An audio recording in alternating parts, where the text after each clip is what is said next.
रही है NIUS DLED diploma को लेकर। बताया ये जा रहा है कि NIUS DLED की ट्रांसफर पिटीशन और SLP और साथ ही साथ रिव्यू पिटीशन को लेकर छात्र परेशान थे।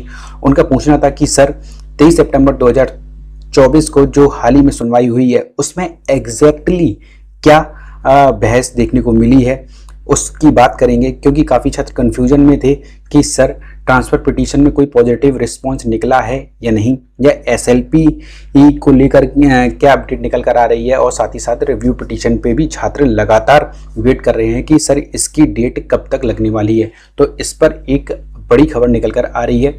और साथ ही साथ छात्र ये पूछना चाह रहे थे कि सर NIUS DLED के डिप्लोमा को लेकर क्या एक साजिश रची जा रही है कि NIUS DLED का डिप्लोमा वैलिड ना हो सके। इसको लेकर भी आपसे बात करेंगे। वीडियो में अंत तक साथ बने रहिएगा, इन सभी पॉइंटों पर बात करेंगे। अगर आप चैनल पर नए हैं तो इस YouTube channel the GSB academy को सब्सक्राइब जरूर कर लें। वीडियो को लाइक करना बिल्कुल भी नहीं भूलें, अभी के अभी लाइक करें और इस वीडियो को पूरा अंत तक जरूर देखें। तो जैसा कि आप सभी को पता है कि अभी हाल ही में एक ट्रांसफर पिटीशन को लेकर सुप्रीम कोर्ट में सुनवाई हुई थी। उसमें छात्र ये पूछना चाह रहे थे कि सर ट्रांसफर पिटीशन को लेकर एग्जैक्टली क्या बहस देखने को मिली। देखिए, सारी चीज़ें तब समझ में आएंगी आपको जब इसका बैकग्राउंड आपको पता होगा, क्योंकि आप सभी को पता होगा कि वेस्ट बंगाल से एक SLP टैग की गई थी ट्रांसफर पिटीशन में। ट्रांसफर पिटीशन की सुनवाई ये आपकी 23 सितंबर 2024 को हो चुकी है। उसमें एग्जैक्टली NIUS DLED के जो प्रदेश अध्यक्ष हैं उनका कहना है कि हमें उस समय सुनवाई करानी थी, जो NCT और MHRD और साथ ही साथ NIUS के जो नोटिस भेजा गया था उनको अपना स्टैंड रखना था उस वक्त। लेकिन उससे पहले SLP को जो टैग कराया गया है, इनकी आपस में ईगो फाइट की वजह से ये सुनवाई अच्छे से नहीं हो सकी। कहीं ना कहीं एग्जैक्टली जो NIUS DLED के प्रदेश अध्यक्ष ट्रांसफर पिटीशन में अपनी प्लानिंग के तहत करना चाहते थे, उस पर वो सफल नहीं हो सके। SLP के डीटेक को लेकर ये फाइट होने लगी कि SLP को किसी भी तरीके से ट्रांसफर पिटीशन से डीटेक कराया जाएगा, देन उसके बाद ट्रांसफर पिटीशन की सुनवाई की जाएगी। ये भी जा रहा है कि सुप्रीम कोर्ट में जब ट्रांसफर पिटीशन को लेकर सुनवाई हुई तो उसमें सिर्फ डीटेक की ही बात रखी गई। उसमें कोई भी NCT या फिर MHRD या NCT के अपने नोटिस देने के पक्ष को लेकर कोई भी बात नहीं रखी गई, ना ही किसी ने अपना स्टैंड रखा। इसकी वैलिडिटी को लेकर सिर्फ डीटेक पर ही बातचीत हुई है। ये जो वर्क है वो इस हियरिंग से पहले भी हो सकता था डीटेक कराने का। कम से कम अब जो नई डेट मिली है, जो छात्र पूछ रहे थे कि NIUS DLED की जो ट्रांसफर पिटीशन की अब सुनवाई है वो कब होगी, तो उसकी 21 अक्टूबर 2024 को सुनवाई होने वाली है। आप ये मान के चलिए लगभग 1 महीने का और वक्त लगने वाला है इसमें नेक्स्ट हियरिंग को लेकर। तो SLP की जहाँ तक बात है, वेस्ट बंगाल के जो NIUS DLED के प्रदेश अध्यक्ष हैं, उनका कहना है कि उनका ये जो केस है वो बिल्कुल ही डिफरेंट है। उनके जो एलिजिबिलिटी क्राइटेरिया के नॉर्म्स हैं वेस्ट बंगाल में एक प्राथमिक शिक्षक भर्ती के, उसमें उनका जो रूल्स हैं वो सभी अलग हैं। SLP इसीलिए आप देखिए उन्होंने डीटेक कराने की बात पहले भी कही थी, लेकिन उन्होंने डीटेक नहीं कराया।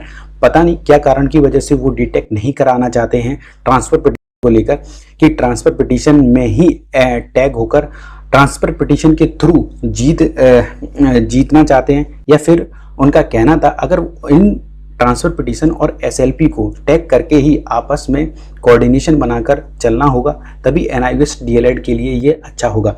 अगर आपको डीटेक ही कराना है तो अब जो नेक्स्ट हियरिंग होने वाली है उससे पहले आपको डीटेक कराना चाहिए। आप सभी को पता होगा कि पहले भी जब 6 तारीख को हियरिंग हुई थी, जब डीटेक वाला ये मामला आया था, उसके बाद से 23 तारीख को सीधी सुनवाई होनी थी। इस बीच में काफ़ी टाइम था कि इस केस को डीटेक कराया जा सके, लेकिन ऐसा किसी भी ने नहीं किया, चाहे ट्रांसफर पिटीशन के प्रदेश अध्यक्ष हों, चाहे वो SLP के प्रदेश लेके जो आ रहे हैं NIUS DLED के, उनके जो प्रदेश अध्यक्ष हैं, उन्होंने भी कहीं ना कहीं अब ये ईगो की फाइट बन चुकी है। पहले इन लोगों का कोऑर्डिनेशन बातचीत हुई थी टैग कराने को लेकर, ऐसा मेरा मानना है, और फिर उसके बाद इनकी जो ईगो फाइट सामने निकल कर आ रही है वो NIUS DLED के लिए बिल्कुल भी अच्छा नहीं है। अब इनका ये मानना है कि जो SLP है उसको हम डीटेक कराएंगे, लेकिन बाद में इसको डीटेक नहीं कराया जाता है।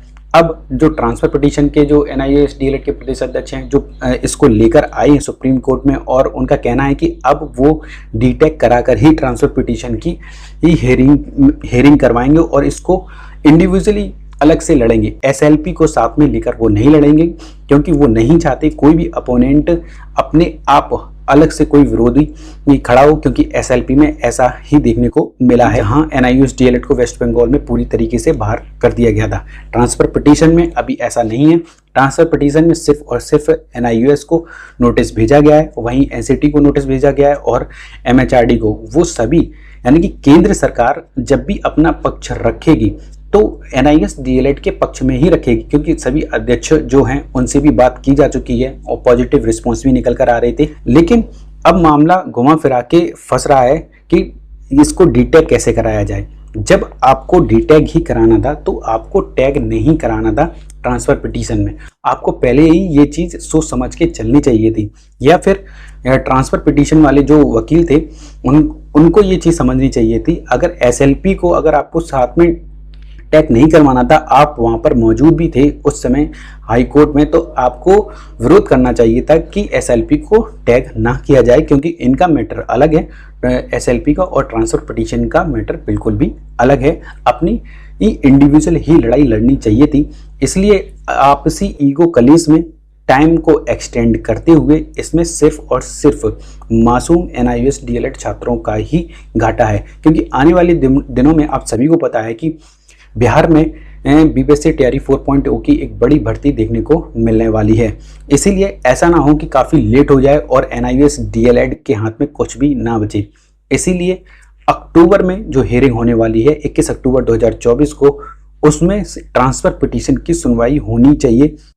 एग्जैक्टली NCT को अपना पक्ष रखना चाहिए और NIOS को भी अपना पक्ष रखना चाहिए NIOS DLED के रिगार्डिंग, और वो कहीं ना कहीं इस कार्रवाई को अपने आगे बढ़ाने के लिए प्लान करना चाहिए NIOS DLED के प्रदेश अध्यक्ष को भी।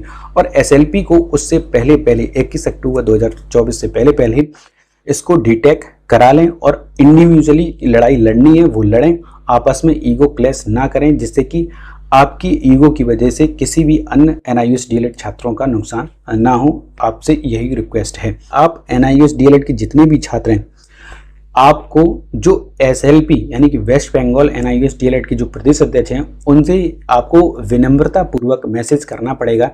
उनसे आप विनम्रता पूर्वक मैसेज करके ये ज़रूर कहिएगा, जो वेस्ट बंगाल के NIOS DLED के प्रदेश अध्यक्ष हैं, SLP लेकर SLP जिन्होंने टैग कराई है, उनसे कहिएगा कि प्लीज़ आप NIOS DLED का अगर आप भला चाहते हैं, अगर आप खुद अपनी इंडिविजुअली लड़ाई लड़ना चाहते हैं, जैसा कि आप कहते आए हैं अभी तक, तो आपको SLP को डीटैग कराना चाहिए। 21 अक्टूबर 2024 से पहले आप SLP को डीटैग करा लें ट्रांसफर पिटीशन से। आप उनसे विनम्रता पूर्वक मैसेज करिए और वो इस चीज़ को जब समझेंगे तो वो खुद ही SLP को डीटैग करा लेंगे, इतनी वो समझदार हैं। वीडियो को ज़्यादा से ज़्यादा अपने सभी व्हाट्सएप ग्रुप में NIOS DLED के और NIOS DLED के सभी टेलीग्राम ग्रुप पर, NIOS DLED के फेसबुक ग्रुप में ज़्यादा से ज़्यादा शेयर करें। सभी सोशल नेटवर्किंग साइट पर इस वीडियो को ज़्यादा से ज़्यादा शेयर करें, जिससे कि एक NIOS DLED के छात्र को सही और सटीक जानकारी मिल सके कि एग्जैक्टली इस केस में सुप्रीम कोर्ट में क्या चल रहा है ट्रांसफर पिटीशन, SLP और रिव्यू पिटीशन को लेकर।